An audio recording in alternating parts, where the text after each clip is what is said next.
सहनाववतु सहनौ भुनक्तु सह वीर्यं करवावहै तेजस्विनावधीतमस्तु मा विद्विषावहै। ॐ शान्ति शान्ति शान्तिः। श्री गणेशाय नमः। ॐ श्री सरस्वत्यै नमः। ॐ श्री गुरुभ्यो नमः। वक्रतुण्ड महाकाय सूर्यकोटिसमप्रभ निर्विघ्नं कुरु मे देव सर्वकार्येषु सर्वदा। या कुण्डेन्दुकुशारहारधवला या शुभ्रवस्त्रावृता या वीणावरदण्डमण्डितकरा या श्वेतपद्मासना या ब्रह्माच्युतशङ्करप्रभृतिभिर्देवैः सदा वन्दिता सा मां पातु सरस्वती भगवती निःशेषजाड्यापः। गुरुर्ब्रह्मा गुरुर्विष्णु गुरुर्देवो महेश्वरः गुरुरेव परं ब्रह्म तस्मै श्री गुरवे नमः। दक्षिणे लक्ष्मणो यस्य वामे तु जनकात्मजा पुरतो मारुतिर्यस्य तं वन्दे रघुनन्दनं। मनोजवं मारुततुल्यवेगं जितेन्द्रियं बुद्धिमतां वरिष्ठं वातात्मजं वानरयूथमुख्यं श्रीरामदूतं शरणं प्रपद्ये। राजाधिराज श्री रामचंद्र भगवान की जय। पवनसुत हनुमान की जय। उमापति महादेव की जय। बोलो है सब संतन की जय। श्री सद्गुरुनाथ महाराज की जय। मंगलमूर्ति मोरया। आज श्रीरामाचा सेवक जो आहे हनुमंत, हनुमानाचा जय जयकार करतच आपल्याला या आजच्या कथेला सुरुवात करायची आहे। आणि जय जयकार करावा, कितीही केला तरी त्याच्या पलीकडचा मारुतीचा पराक्रम आहे तेवढाच बलशाली पराक्रम, तेवढीच गाढ श्रद्धा भक्ती, तेवढाच सेवाभाव, तेवढीच बुद्धिमत्ता आणि तेवढ्याच सगळ्या सिद्धी त्याच्याकडे आहेत। कोणतंही रूप तो घेऊ शकतो, कोणतंही रूप तो मनाला येईल ते रूप घेऊ शकतो। मोठं कितीही विशाल देह करता येतो आणि कितीही सूक्ष्म देह करता येतो। एवढ्या सगळ्या सिद्धी, एवढी बुद्धिमत्ता, प्रसंगावधान त्याच्याकडे अफाट आहे। आणि एवढं जरी सगळं असलं तरी कुठेही तोल गेलेला नाही।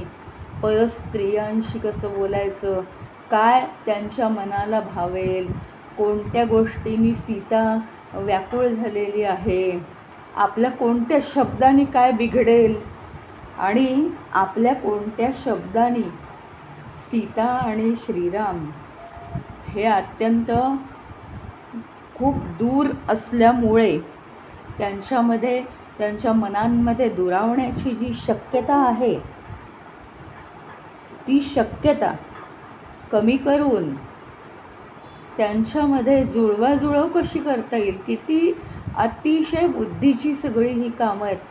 आणि आज अशा हनुमानाचा जन्मदिवस आहे, तर पुन्हा एकदा पवनसुत हनुमान की जय, त्याला म्हणजे कोटी प्रणाम केलेत तरी सुद्धा कमीच आहे। तर आता आपल्याला माहिती आहे की सीता अशोकवनात आलेली आणि हनुमानसुद्धा अशोक वृक्षावर येऊन बसलेला आहे. रावण आलेला त्यांनी पाहिला. हां, आणि आता रावणाशी सीता बोलते आहे.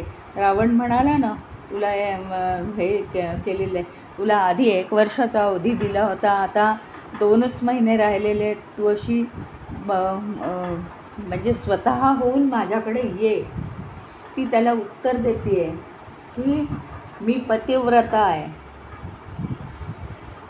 पुन्हा असं बोललास तर खबरदार, मी परस्त्री आहे.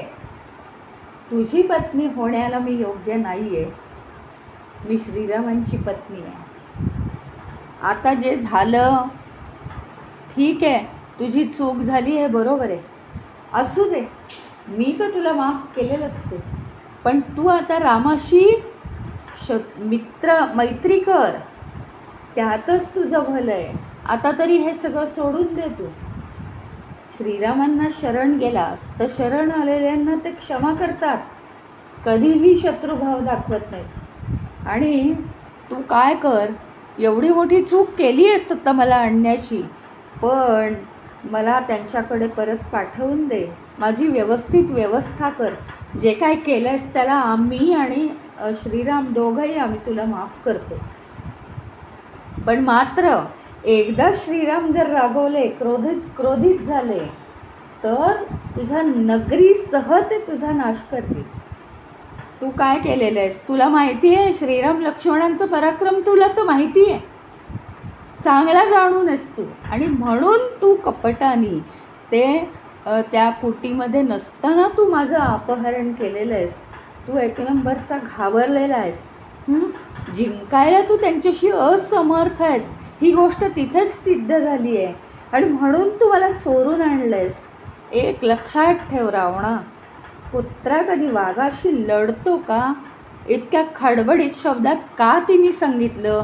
त्याचं कारण तो तर श्रीरामाबद्दल 1000 वेळा घाणेरडे बोलतो की तो श्रीराम तो काय जंगलातच राहणार आहे, कुठे त्याच्याबरोबर राहते, त्याची काय लायकी आहे का वगैरे. हे ऐकून तर तिला संतापच आलेला. शिवाय राक्षसिणींचं सुद्धा तोंडात त्याचं सारखं, म्हणजे राक्षसिणींचं तर काय पात्रता आहे की तिला असं बोलावं. पण त्याच्यामुळे ती एवढी संतापली आहे. आणि रावण खूप चिडतो, पण तो म्हणतो, खरं सांगू का तुला, माझं तुझ्यावर खरं प्रेम आहे आणि म्हणून माझ्याच्याने तुला आता शासन करवत नाही. नाहीतर तुझे हे बोल म्हणजे तुझा नाश करण्यासारखे. तुला अजून 2 महिने राहिलेले आहेत. 2 महिन्याचा अवधी आहे तुझ्याकडे. नाहीतर काय, स्वतः होऊन त्या 2 महिन्याच्या आत तू माझ्याजवळ ये. नाही तर काय करावं लागेल, तुला अगदी यावंच लागेल. नाही तर तुला माहिती आहे मी तुझे तुकडे करीन आणि त्याची न्याहारी मी घेईन. तर ती शांतपणे म्हणाली, खरं सांगू का रावणा, मला तुझी दया येते. या नगरात एकही संत नाही आहे, सज्जन नाही आहे, साधू नाही आहे. एकही तुझ्या राक्षस कुळातलं सुद्धा असं कोणी नाही आहे की तो जबरदस्त तुझी काळजी घेईल, तुझं भलं पाहेल. याचा अर्थ काय आहे माहिती का, तुझं भलं पाहणारं या नगरीत कोणीच नाही आहे. मला तुझी फार दया येते. त्याचं कारण आहे की तुझं हे जे घाणेरडं कर्म आहे, मी श्रीरामाची पत्नी आहे, बाकीच्याचं स्त्रिया तू पळवून आणलेल्या आहेस. माझं पातिव्रत्य नुसतं पाहिलंस तर तुला भस्म करून टाकेल. तरीसुद्धा तू परस्त्रीला आणण्याच्या या निंद्या कामापासून तू अजूनसुद्धा परावृत्त होऊ शकत नाहीस. तुझा त्याचे परिणाम तर माहिती आहेत आणि तरीसुद्धा तू परावृत्त होत नाहीस. एखाद्या पुरुषाने जो तुझं हित पाहिल अशा पुरुषाने जर तुला समजावून सांगितलं तरच ते होणार आहे. पण तुला ते कळत नाही आहे आणि तुझं भलं करण्याची इच्छा, या एवढी मोठा तू थाट मांडला आहेस या नगरीचा आणि सगळे इथे राहत आहेत तुझ्या वैभवामध्ये, ते राहून सुद्धा ते तुझं हित पाहू शकत नाहीत. ही तुझी पात्रता, हे तुझी कमाई या आयुष्याची. सीता सरळ त्याला म्हणते, आणि माझ्यासारख्या पतिव्रता स्त्रीला तू हे जे बोलतोयस त्याचं फळ एकुलतं एक आहे, ते म्हणजे काय, तर मृत्यूच तुला मिळणार आहे. आणि खरं तर माझं स्वतःचं जे पातिव्रत्याचं तेज आहे त्या आपसूक खरं म्हणजे मी मनात आणलं तर तू भस्म होशील, पण मला तसं करायचं नाही. कारण काय माहिती का, हे करण्यासाठी मला श्रीरामांची आज्ञा झालेली नाही अजून. त्याच्यामुळे तुझ्या वधासाठी जणू काही तुझा वध व्हायचाय नियतीकडून, म्हणून माझं अपहरण हे विधात्यानेच विधिलिखित लिहिलेलं असावं आणि म्हणून तू सरशी करतोयस, पुढे जातोयस तू. आणि इतक्यात ती अशी तळमळून बोलत असतानाच तिथे आपल्या सखीला घेऊन मंदोदरी आलेली आहे. आणि मंदोदरी त्याला समजावण्याच्या सुरात म्हणाली, जी स्त्री तुमच्याबरोबर प्रेम करत नाही, जी इच्छा नाही आहे तुझ्याबरोबर राहायची, त्याच्यामुळे काय होतं, त्या स्त्रीचं जवळजवळ गेलं की त्याचा ताप पुरुषांना सहन करावाच लागतो असं त्याला म्हटलं. आणि तिला मनातनं राग आलेला आहे. त्या सखीला एका बाजूनी आणि दुसऱ्या बाजूनी ती अशी त्याला खेचत खेचत निघाली आहे. आणि मग तो त्याच्या मंदिरामध्ये निघून गेलेला आहे. त्याला दोघींनी मिळून नेलेलं आहे. रावण निघून गेला. आता राक्षसिणी गोळ्या झाल्या. राक्षसिणींना रावणाने सांगितलं की हिचं खच्चीकरण करा, काहीही करा. नेहमी तो सांगत असे, हिचं खच्चीकरण करा की ती आलीच पाहिजे, मला ती वश झालीच पाहिजे. एक राक्षसीण तिला म्हणाली, मंदोदरीला सुद्धा सोडून द्यायची त्याची तयारी, आणि तुला पट्टराणी करणार आहे तो, तुला समजत नाही का? सूर्य वायू हे ज्याला घाबरतात अशा पराक्रमी पुरुषाचा आवेर कशी काय करतेस तू? आश्चर्य वाटतंय.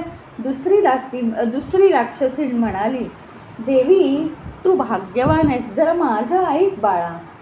रावणाला तू हे कर, हो म्हण फक्त, नाहीतर तू प्राण गमावशील आणि मला त्याचंच वाईट वाटतंय की तुझे प्राण जातील. तू असं करू नकोस देवी, असं ती म्हणाली. मग पुढे काय झालं, तर पुढे तिसरी आली राक्षसीण. सीते लवकर निर्णय घे आणि तू या रावणाची स्वामिनी हो, आमची स्वामिनी हो, आम्ही तुझ्या सगळ्या दासी, असं तिला भुलवून टाकलं. तर चौथी म्हणते काय, राम राज्यभ्रष्ट आहे, त्याला कधीही यश मिळणार नाही, तो अरण्यातच वावरणार, तू रावणाला स्वीकारणार, तो यशस्वी आहे. हे बडबड बडबड बडबड इतकी ऐकली सीतेनी आणि तिला अगदी कंटाळा आलाय रामाबद्दल इतकं वाईट वाईट ऐकून. आणि म्हणून आता काय केलं तिने, दुसऱ्या अशोक वृक्षाखाली येऊन बसलेली आहे ती आता, की नको तुमच्यात. आणि अक्षरशः म्हणजे इतकी कंटाळून गेली, तिच्या डोळ्यातले अश्रू थांबे ना. नेमकं काय झालं, ती ज्या वृक्षाखाली येऊन बसली आहे त्याच वृक्षावर हनुमान बसलेला आहे. आणि तिथेही त्या सगळ्या राक्षसीनी आल्या. तिने अक्षरशः परत आल्या या म्हणून कंटाळून आता ती जमिनीवर तिने लोळण घेतली आहे. मरणाला ती घाबरत कधीच नव्हती, कारण कधीही ती मरणाला घाबरली नाही. अशा वातावरणात राहण्यापेक्षा मेलेलं बरं. पण तरीसुद्धा मी मरण्याआधी रामाचं काही नाव खराब व्हायला नको, रावणाच्या हातून मरायचं नाही आहे मला, अशा तशा गोष्टींनी मरायचं नाही. अरे भले मी जीव सोडून देईन मृत्यूसाठी, मी माझा स्वतः जीव सोडून देईन, पण मला कोणा आलतू फालतूच्या हातून मरून रामाचं पद कमी करायचं नाही आहे. मला खुशाल मारा म्हणाली, रावणाच्या हातून मी मरण्यापेक्षा किंवा रावणाच्या हातात मी परत जाण्यापेक्षा माझा अंत व्हायला हवा. सीता म्हणाली, आता मी स्वतःच प्राणाचा त्याग करते, इतकी कंटाळली. हे वृत्त रावणाला सांगायला राक्षसीनी गेल्या. त्यांना वाटलं आपण अगदी अतिशय यशस्वी झालो. आणि मग त्या धावत धावत रावणाकडे गेल्या. आता त्या काही राक्षसिणी, मुख्य राक्षसिणी रावणाकडे गेल्या. तेवढ्यात एक अतिशय वृद्ध राक्षसीण त्रिजटा नावाची, ती आता सीतेजवळ येऊन बसली. ती खरं म्हणजे काय, आता नुकतीच झोपून उठली आहे आणि तिने सगळ्या राक्षसिणींना हाकलून दिलं, फार तुम्ही हिला त्रास देताय, ही पतिव्रता स्त्री आहे आणि ती सुद्धा रामाचीच पतिव्रता आहे ती. तर सीतेजवळ ती येऊन बसली आणि नुकतंच ती झोपून उठली होती. तर तिने काय केलं, तिने सीतेला सांगितलं, मला आत्ता एक भयंकर स्वप्न पडलेलं आहे. तर ते स्वप्न ती सांगायला लागली की त्या स्वप्नामध्ये श्रीराम आणि लक्ष्मण 1000 घोडे जुंपलेल्या एक शिबिकेतून आले बरं का. सीतेला भेटले ते आणि सीतेला शिबिकेत बसवलं. नंतर राम, लक्ष्मण आणि सीता यांनी पुष्पक विमानावर झेप घेतली. पुष्पक विमानात बसले, आरूढ झाले आणि उत्तरेकडे त्यांनी प्रयाण केलं. खरोखर म्हणे ती सांगत होती त्रिजटा की अगदी भगवान विष्णूंप्रमाणे पराक्रमी अशा श्रीरामांचं मला दर्शन झालं आणि मी अगदी मोहून गेले. त्यांचं त्याच स्वप्नामध्ये काय झालं, रावणाने मुंडन केलेलं आहे, तो तेलाने न्हायलेला आहे, लाल वस्त्र नेसलेलं आहे, कण्हेरीची माळ घातली गळ्यात आणि रावणसुद्धा पुष्पक विमानातून जायला लागला आणि तो कोसळलाच खाली. मग एक स्त्री त्याला फरफटत नेते तर तो चिखलात बुडाला. त्याच्याचप्रमाणे कुंभकर्णसुद्धा चिखलात बुडाला, त्याचे इतर भाऊसुद्धा दुष्ट चिखलात बुडाले, असं स्वप्न म्हणे मला पडलं. आणि फक्त विभीषण हा एकटा रावणाचा भाऊ श्वेतवस्त्र धारण करून आलेला आहे, चंदनाचा लेप लावला आहे आणि तो हत्तीवर आरूढ झालेला आहे. लंका नगरी समुद्रात कोसळताना मी पाहिली म्हणे स्वप्नात आणि श्रीरामाच्या दूताकडून लंका नगरी जळलेली आहे आणि त्याच्यात अनेक राक्षसिणी पण गेल्या. एवढं भयानक दृश्य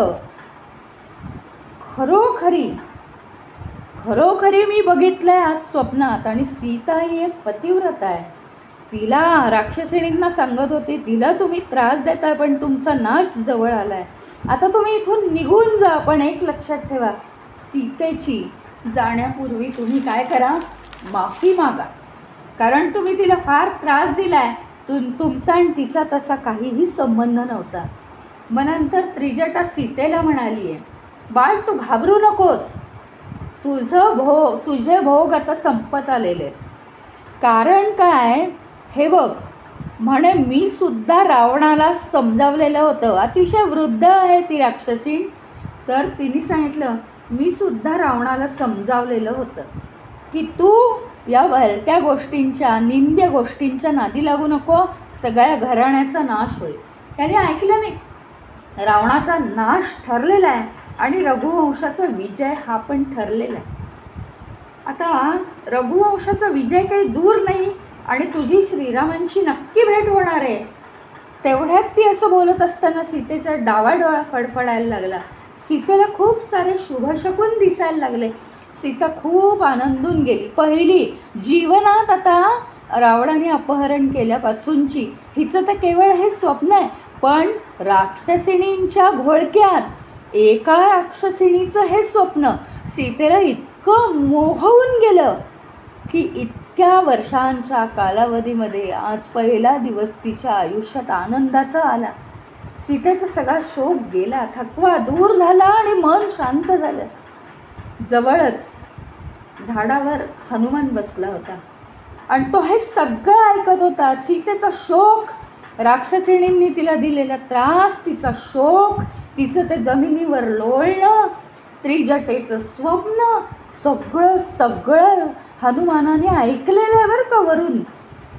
सीता अतिशय दुःखाने पोळलेली आहे, काय तिची अवस्था झालेली आहे हे सगळं हनुमान बघतो आहे आणि तिला आता लवकरात लवकर काहीतरी आश्वासन द्यायला हवं आहे. सीतेला आश्वासित करायला हवं आहे, तिचं सांत्वन करायला हवं आहे. असा मारुती अगदी तळमळून विचार करू लागला. त्याचं कारण आहे, ती म्हणाली होती ना मी आता स्वतःचा नाश करून टाकते, स्वतःचं प्राणार्पण करते असं म्हणाली होती. तर तिच्या मनाचा तोल कुठे जायला नको. आता अगदी घाई करून तिला आश्वासन दिलं गेलं पाहिजे. उशीर जर झाला तर ती प्राणत्यागसुद्धा करू शकते. हनुमानाला काही कळेना की आता कसं त्या सीतेजवळ एवढ्या राक्षसिणी वगैरे आहेत, कसं मी पोहोचणार. तो म्हटला ठीक आहे. एक त्याने युक्ती केली, रात्रीच्या वेळी तिच्याशी बोलायचं आणि त्याच्याकडे सिद्धी आहेत. तो जे बोलेल ते फक्त सीतेलाच ऐकू येईल आणि सीतेला ते व्यवस्थित आवाजात ऐकू येईल, पण कुणालाही ऐकू येणार नाही. आता रात्रीची वेळ झाली. राक्षसिणींचे आता डोळे लागायला लागलेले आहेत. हां, आता मी काय करतो, त्यांनी एक युक्ती आखली की रात्रीची वेळ झाली की श्रीरामाचं गुण गायला सुरुवात करतो. मी मधुर आवाजात श्रीरामांचे गुण गाईन किंवा श्रीरामांची वचनं जी आहेत धर्माच्या अनुकूल, नेहमी लक्ष्मणाला वगैरे सांगायचे ना, असं करावं तसं करू नये, ती वचनं मी स्वतः बोलीन. म्हणजे रात्रीच्या वेळी कुठे आवाज जाणार नाही आणि सगळे झोपलेले असतील. हां, हनुमान अतिशय बारीक आवाजात पण मधुर आवाजात श्रीरामांचे गुण गायला लागलाय. सीता इतकी प्रसन्न झाली की बस इकडे तिकडे बघायला लागली, हा श्रीरामाचा आवाज कसा काय येतोय, म्हणजे श्रीरामांचा गुण इथे कोण गात आहे. ती एकटी जागी आहे, बाकी सगळे आता डोळा लागलाय त्यांचा.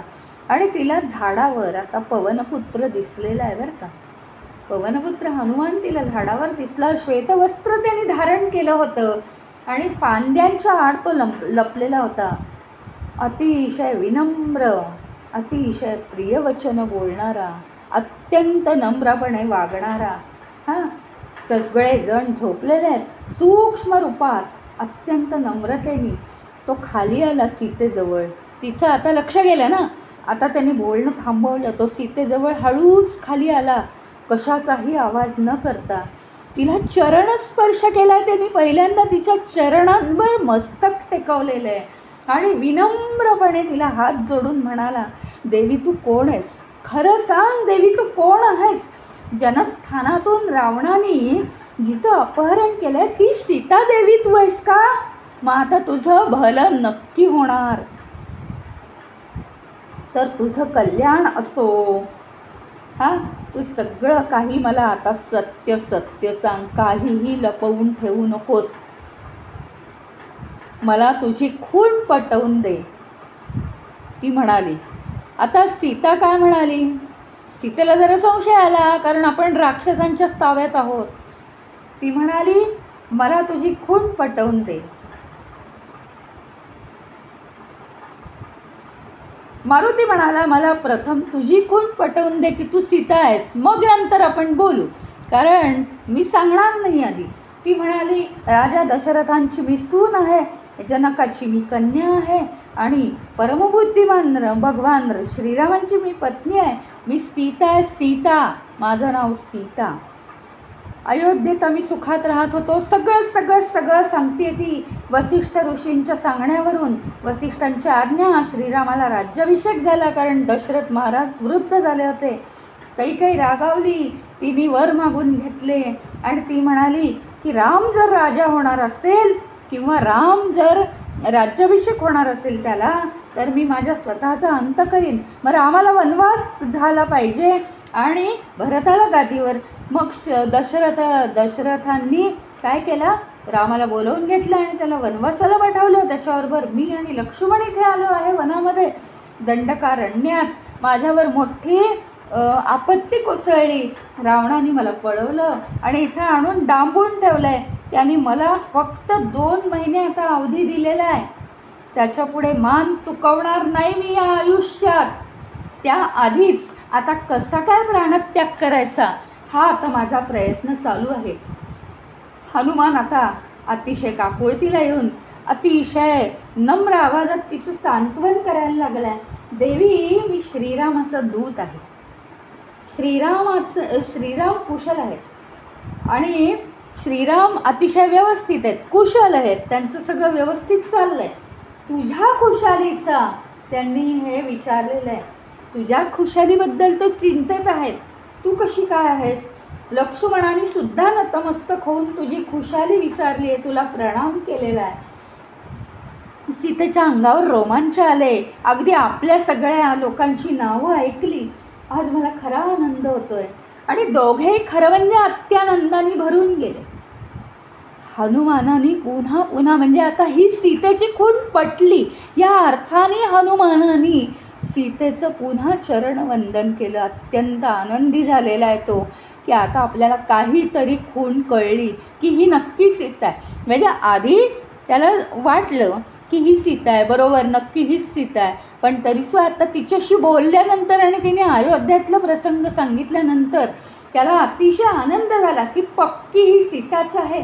आणि तो तिचं चरण पुन्हा स्पर्शू लागला. त्याच्यामुळे सीतेच्या मनात मात्र आता शंका उत्पन्न झाली की हा काहीतरी ऑड वागतोय, म्हणजे नॉर्मल नाही आहे, पुन्हा पुन्हा का चरणवंदन करतोय हा. तू रावण आहेस का?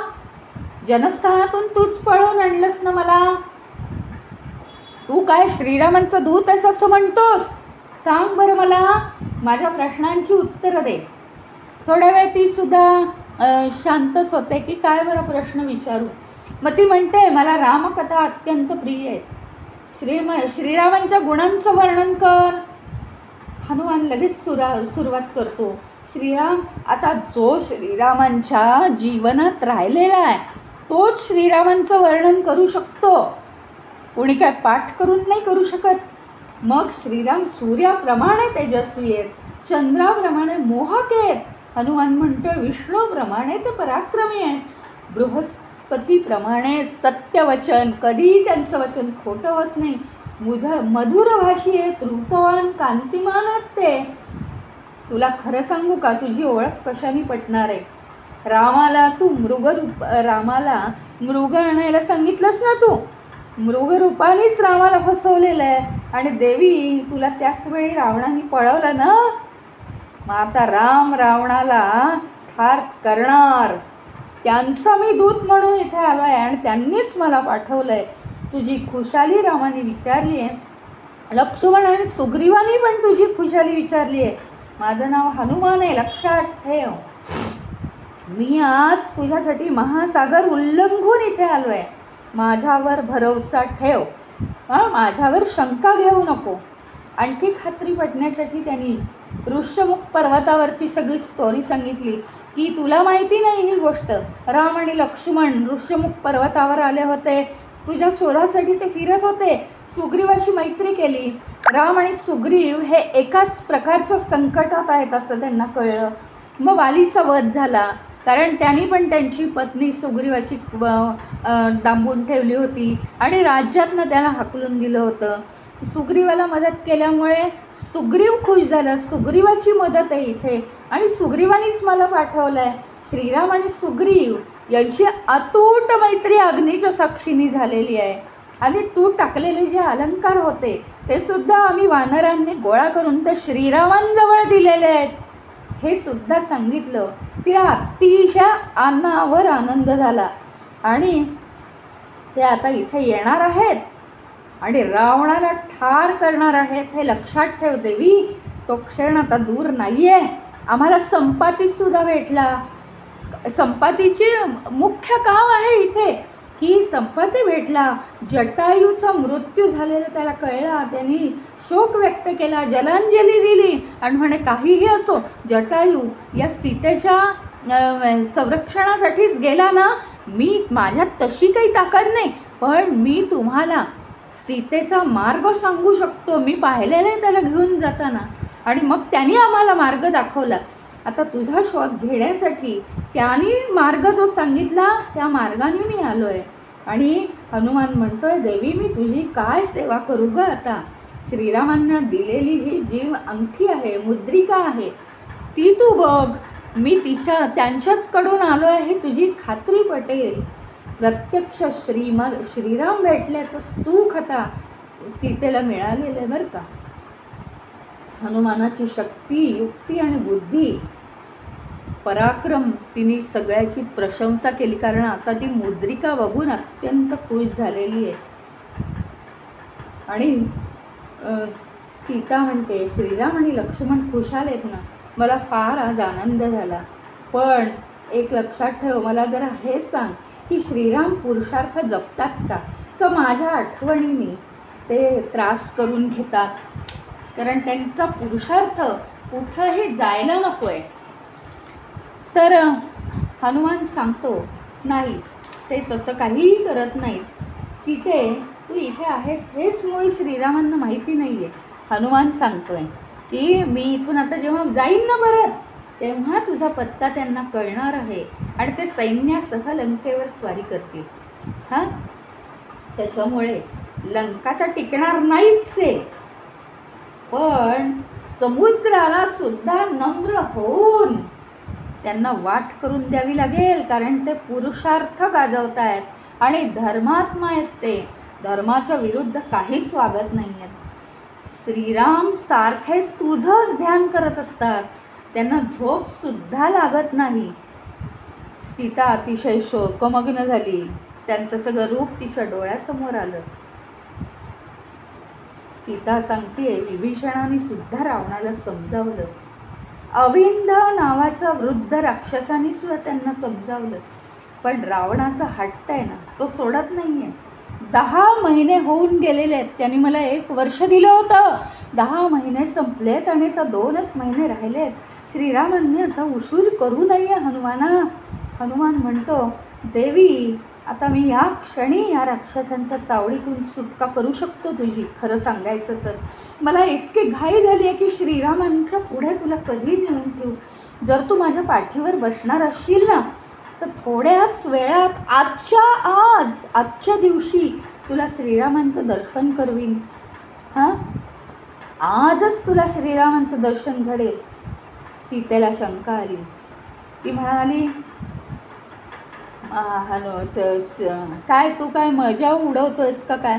तू एवढाच त्यांनी ते अशोकवनात येण्यासाठी छोटंसं रूप घेतलं होतं, कोणाला दिसू नये म्हणून, आणि तुझ्या पाठीवर तू मला नेलंस की मग काय होईल? समुद्रात पाडून टाकशील. मी श्रीरामांपर्यंत पोचले पाहिजे ना. मग हनुमानाने तिला, आता सगळे झोपलेले आहेत, रात्रीची वेळ आहे, हनुमानाने अवाढव्य मेरू पर्वता एवढं शरीर केलं आणि असं रूप पाहून, या रूपात मी तुला अख्खी लंका आणि तुला असं सगळं लंकेसह तुला उचलीन, रावणासह, आणि मी असाच्या असा नेऊ शकतो. सीता म्हणाली, तुझा पराक्रम, तुझी शक्ती मी जाणते बाबा, वास कर. तुझी गती वायूप्रमाणे, तुझं तेज अग्नीप्रमाणे. तू मला घेऊन जायला सर्वस्वी, खरं म्हणजे काय आहेस, पात्र आहेस. तुझ्यापुढे मी नतमस्तक आहे. परंतु तुला खरं सांगू का, की समाजाचं आपल्याला भान ठेवावं लागतं. तुझ्याबरोबर मी आज जाते हे उचित नाही आहे.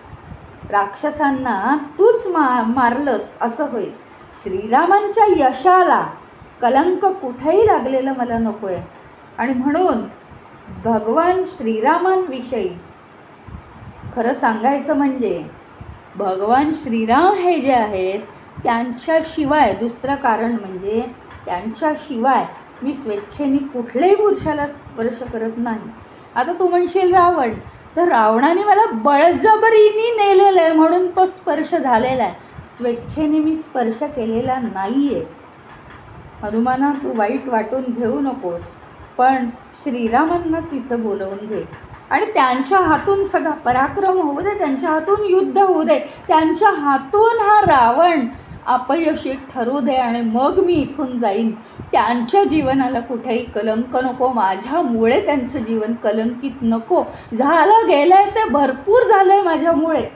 हनुमान अतिशय संभाषण कुशल आहे. सीतेला कुठेतरी आपलं बोलणं लागलं आहे की काय, म्हणजे तिचा मी पती नसताना मी असं म्हटलं, तिला वाईट वाटलं आहे आणि तिच्या पतीच्या पराक्रमाविषयी थोडी कमतरता आली आहे. हनुमान मनातनं म्हणाला, माफ कर देवी, चुकलं माझं. आणि अतिशय संभाषण कुशल आहे. तो म्हणाला, तिला समजावून सांगितलं त्यांनी, देवी, तुझं म्हणणं बरोबर आहे. पतिव्रता आणि विनयशील आहेस तू, त्यामुळे तुला अनुरूप हे आचरण करणं योग्य आहे. मी श्रीरामांना हे सगळं तुझं बोलणं इतकं नम्रतेचं ऐकवीन. त्यांच्या पराक्रमावरच तू अवलंबून आहेस हे त्यांना मी सांगीन. आणि अत्यंत नम्रपणे त्यांनी असं सांगितलं. मी असं का म्हणालो देवी, कारण एकतर श्रीरामांची मनोकामना लवकरात लवकर पूर्ण होईल. सीतादेवी त्यांच्यासमोर, माझ्याप्रमाणे दुसरं कारण असं आहे की माझ्याप्रमाणे सगळ्यांना लंकेत येता येणार नाही, मोठी अडचण आहे. आणि सगळ्यांना तो एवढा मोठा 100 योजन दूर सागरसुद्धा पार करणं शक्य नाही. म्हणून मी असं तुला म्हणालो, तू वाईट वाटून घेऊ नको आणि मी तुला घेऊन जाण्याची गोष्ट परत कधी करणार नाही, माफ कर देवी. आणि तुझ्याविषयी मला वाटणारी जी खूप भक्ती आहे ना, खूप श्रद्धा भक्ती आहे ना, त्याच्यामुळे आणि श्रीरामांविषयी वाटणारा स्नेह आणि आदर ह्याच्यामुळे मी तुला असं म्हणालो. पण मला माफ कर. आणि मी हा मनोदय तसा व्यक्त केला. आता तू जरी येणार नसशील तरी चालेल, पण एक आहे, तू काहीतरी मी तुला भेटलो आहे हे श्रीरामांना पटलं पाहिजे की नाही, म्हणून तू काहीतरी एक खूण मला दे, ज्यामुळे मी तुला भेटलो आहे हे श्रीरामांना कळेल. मग सीतेने काय केलं, खूण वगैरे ते नंतर देईन मी. पण सीतेने त्याला सांगितलं, आपल्या सगळ्यांना माहिती आहे ती गोष्ट, चित्रकूट पर्वतावरची त्यांना म्हणे आठवण दे. की चित्रकूट पर्वतावर हा प्रसंग घडलेला आहे, हा आठवा. की एकदा सीता बसली होती नदीकाठी आणि तिथे श्रीराम पहुडले होते बाजूला, त्यांना थोडीशी झोप लागत होती. तर तिथे एक कावळा आला आणि तो सीतेला सारखा चोची मारत होता. तिने त्याला हाकलण्याचा प्रयत्न केला. 3दा तो तिच्या अंगावर येऊन बसला आणि शेवटी तिच्या अंगातनं रक्त यायला लागलं. श्रीरामांना जाग आली आणि त्यांची झोप मोडली. आणि काय हे, तिच्या अंगातनं रक्त येतं, अतिशय त्यांना संताप आला. त्यांनी ते जे आसन होतं ना, आसन किंवा चटई, त्याचं एक कूस काढलं आणि ते कूस मंतरलं आणि बाणाला लावून जोरात ब्रह्मास्त्र फेकलं त्या कावळ्यावर. तो कावळा कोसळला. तो कावळा म्हणजे कोण होता म्हणे, तर इंद्राचा मुलगा जयंत. तो श्रीरामांच्या चरणावर कोसळला. आता जो शरण आला आहे त्याला मरण द्यायचं नाही, म्हणून श्रीरामांनी त्याला मृत्यू दिला नाही, पण त्याला त्याच्या चुकीचं फळ मिळालं पाहिजे, म्हणून त्याचा एक डोळा फोडला, त्याचा एका डोळ्याचा नाश केला. तो नतमस्तक झाला श्रीरामांकडे. आता त्याचं कारण आहे, ब्रह्मास्त्र टाकलं ना त्याच्यावर, इतके ते चिडले श्रीराम. एका कावळ्यावर एवढं ब्रह्मास्त्र टाकलं. ब्रह्मास्त्र कधी वाया जात नाही, त्याचा एक डोळा निघून गेला. आता सीता काय म्हणते बघा, एवढ्याशा जीवावर एवढ्या छोट्या चुकीसाठी ब्रह्मास्त्र सोडलं होतं. रावणाने एवढ्या दूर मला घेऊन आलेला आहे तो, हां, त्याला कसं काय तुम्ही मोकळा सोडला? इतके दिवस 10 महिने झाले. तुमची सीता अनाथ झाली आहे श्रीरामा, तिच्यावर आता दया करा आणि राक्षसांवर शस्त्रांचा मारा करा. हनुमान म्हणाला, देवी आता शोक करण्याचं काही कारण आहे का गं? देवी तू आता तुझं दर्शन मला घडलं आहे, सगळ्यात मोठं काम झालं आहे. आता राम लक्ष्मण येणार, त्यांना मी तुझा पत्ता सांगणार, हां, हे राक्षस जगत ते सगळं नष्ट करून टाकणार. सीता म्हणते हनुमानाला की आता हनुमाना 2च महिने उरलेत, म्हणून मला ही काळजी, एवढं सगळं परत कसं होणार? मग सीतेला आठवण आली, वस्त्रात बांधून एक चुडामणी ठेवला होता, तो हनुमानाला दिला आणि सांगितलं, श्रीरामांना हात दे, त्यांना सगळी स्मृती जागृत होईल, ती म्हणाली. आणि हनुमानाने तो दिव्य मणी स्वतःजवळ अगदी सुरक्षित ठेवला. विनम्रपणे तिला पुन्हा नमस्कार केला. मनोमन आनंदी झाला होता की सीता भेटली आहे आपल्याला. आणि आता हनुमान निघाला. सीता म्हणाली, श्रीरामांच्या श्रीरामांना मदत कर या पराक्रमासाठी, आणि आता तयारीला लाग. वेळ खूप थोडा आहे हनुमाना, मला काळजी लागून राहिली आहे की इतक्या वेळामध्ये हे सगळं होणार आहे की नाही. आता वैदेहीच्या चरणांवर त्यांनी मस्तक ठेवले आणि निघालाय. सीता बेचैन झाली आहे. तिला वाटायला लागलं की इथे सगळे कसे पोहोचणार आता. तर हनुमानाने सांगितलं, हे बघ, जांबवंत, सुग्रीव, अंगद हे शूर वानर आहेत, ते इथं पोहोचतील त्यांचे.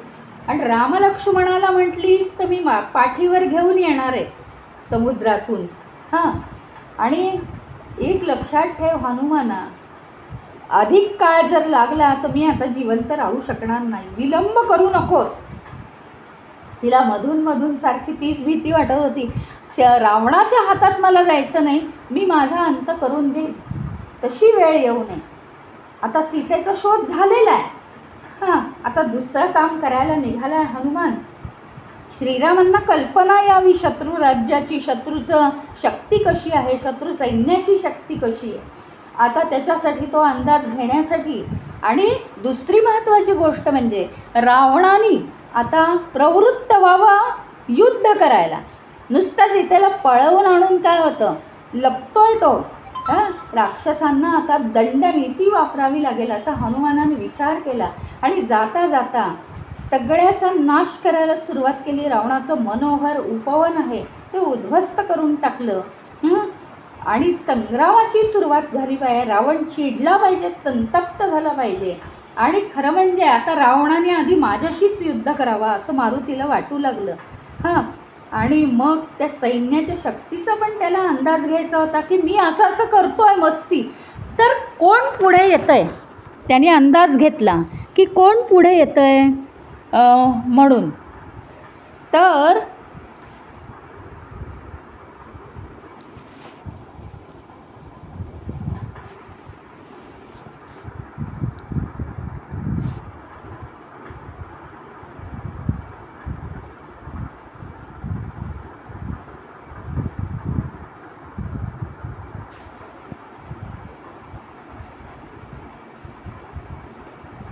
तर काय झालं, त्यांनी सगळे वृक्ष उपटायला सुरुवात केली आणि वायूसारखा वेग रावणाच्या अंतःपुराजवळचं उद्यान त्यांनी सगळं उद्ध्वस्त केलं. सगळे पक्षी घाबरायला लागले, चित्कार करायला लागले, ओरडायला लागले.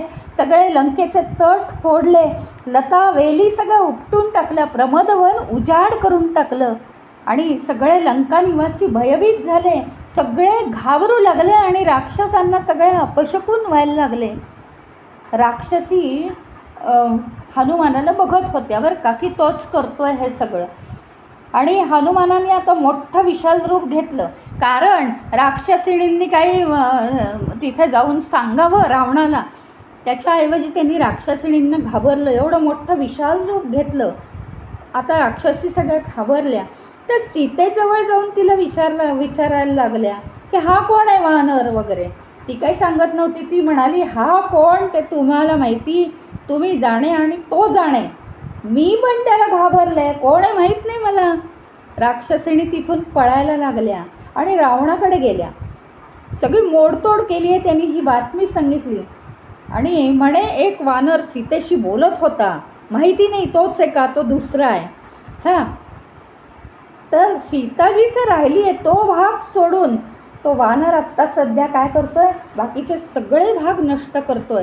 म्हणजे रामचंद्रांकडूनच तो आला असावा. रावण अतिशय चिडला आणि किंकर नावाचे जे राक्षस आहेत, अत्यंत शूरवीर पराक्रमी, आजपर्यंत कोणत्याही युद्धात हारलेले नाहीत, अशा महाभयंकर राक्षसांना हनुमानावर पाठवलं आणि ते सगळे हनुमानावर तुटून पडले. तर विशाल काय रूप धारण केलं हनुमानाने आणि शेपूट एकदा जोरदार आपटली, ते सगळे घाबरलेच.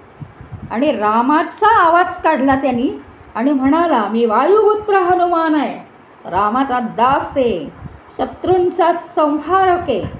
माझ्या समोर सगळं आता नष्ट होणार आहे आणि हजारो रावण आले तरी माझी बरोबरी होणार नाही.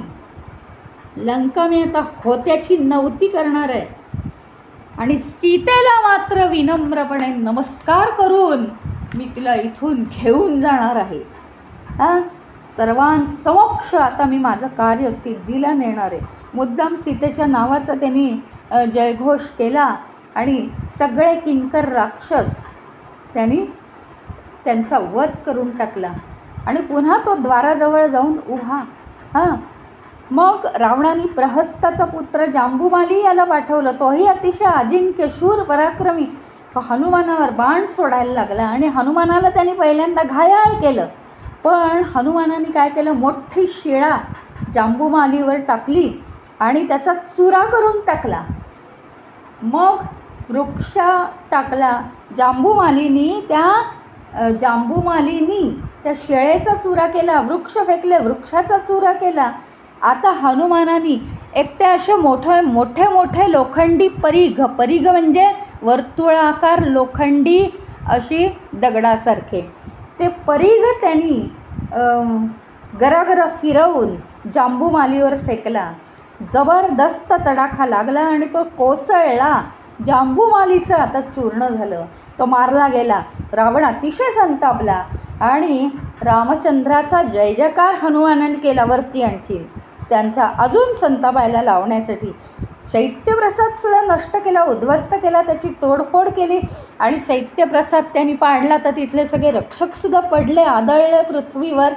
अनेक राक्षस हनुमानावर तुटून पडले. मोठे मोठे खांब त्यांच्यावर फेकले हनुमानाने. एक खांब जोरात घुमवला आणि इतक्या जोरात तो त्या प्रासादावर फेकला आहे, चैत्य प्रासादावर, की चैत्य प्रासादानेच पेट घेतला आणि सगळे तिथले राक्षस मृत्युमुखी पडले. आता रावणाने मंत्र्यांचं पुत्र पाठवले. ते तर काय अतिशय शूर, बलवान, पराक्रमी. आता 7 मंत्री पुत्र पाठवले. त्यांनी अगदी बाणांचा वर्षाव केला. इथे सुद्धा हनुमान अगदी पूर्ण झाकून गेला आहे त्या बाणांनी. पण त्यांनी सर्व बाण जे आहेत ते गतप्राण करून टाकले. काही त्याचा हे झाली नाही, त्याला इजा झाली नाही. आणि मंत्र्यांना, ते जे 7 मंत्री होते शूरवीर, त्यांना कुणाला काखेत दाबलं, कुणाला पायाखाली चिरडलं, कुणाला नख्यांनी फाडून टाकलं आणि सगळे मंत्रीपुत्रसुद्धा मारून पाडून टाकले. आता रावणाने 5 सेनापती पाठवले. सेनापतींनी हनुमानाच्या मस्तकांवर लोहाचे बाण मारलेले आहेत. आता ते सहन झाले नाही, इतक्या मोठ्याने कळवळून हनुमानाने गर्जना केली आणि त्यांनी लगेच डोळ्याचं पातं लावतं तोच ऊर्ध्व दिशेला आकाशात उड्डाण केलं. राक्षसांच्या रथावर दाणकन उडी मारली. रथाचा चुराडा, सगळे राक्षस खाली पडले आणि त्यांनी एक पर्वत शिखर उचललं आणि 5 जणांवर एवढं मोठं पर्वत शिखर टाकलं आणि तिथे त्यांचा नायनाट केलेला आहे, पूर्णपणे नायनाट. त्यामुळे ते 5 सेनापतीसुद्धा नष्ट. काय करायचं होतं माहिती आहे मारुतीला, की हे जे जास्तीचं जे सैन्य आहे त्या सगळ्या आलतू लोकांशी श्रीरामांनी युद्ध करत बसता कामा नये. कारण राजाचं तेच वैशिष्ट्य असतं ना. आता इतक्या युद्धात आपण बघितलं, राजाचं वैशिष्ट्य काय, आधी सगळ्या खालच्या लोकांना पाठवतो, मग त्याच्यावरचे, मग त्याच्यावरचे, मग त्याच्यावरचे, असंच असतं ना. नाहीतरी तर राजा स्वतः काही आधी येतच नसतो. ज्यावेळी युद्ध परस्पर होतं आहे तोपर्यंत ते परस्पर होऊ देतो आणि शूरवीरांनी जर आधीच हरवून टाकलं शत्रूला तर राजा काही स्वतः येतच नाही. मग हनुमानाने म्हणून ही युक्ती केलेली आहे की काय केलं, की सगळे जे आलतू लोक आहेत, कारण श्रीरामांनी फक्त रावणाशी युद्ध करावं, तरीसुद्धा खूप मोठी सेना उरलेलीच आहे. रावण आणि त्याचे भाऊ फार तर एवढेच उरतील असं हनुमानाला वाटलं. पण करोडोच्या संख्येने वेगवेगळ्या प्रतीचे राक्षस आहेत लंकेत. आपल्याला म्हणजे त्याचं सुगावच लागणार नाही, इतकी ती लंका नगरी सगळी राक्षसांनी भरून गेलेली आहे. त्याच्यामुळे हनुमानाने बरंचसं काम हलकं करण्याचा प्रयत्न केला आहे. आणि आता आपण पुढे अजून कोण येतं युद्धाला, कशी तो नायनाट करून जातो आहे लंकेचा, ते आपण आता उद्याच्या थोड्याशा भागामध्ये बघू. आणि मग शेवटी मात्र स्वतः श्रीरामप्रभू आणि लक्ष्मण हे रावणाशी युद्ध करून त्याला धडा शिकवायला येणार आहेत. तर ते आपण पुढच्या भागांमध्ये बघत जाऊ. राजाधिराज श्री रामचंद्र भगवान की जय. पवनसुत हनुमान की जय. उमापति महादेव की जय. ओम पूर्णमदः पूर्णमिदं पूर्णात् पूर्णमुदच्यते पूर्णस्य पूर्णमादाय पूर्णमेवावशिष्यते ॐ शान्ति शान्ति शान्तिः हरि ओम श्री गुरुभ्यो नमः हरि ओम।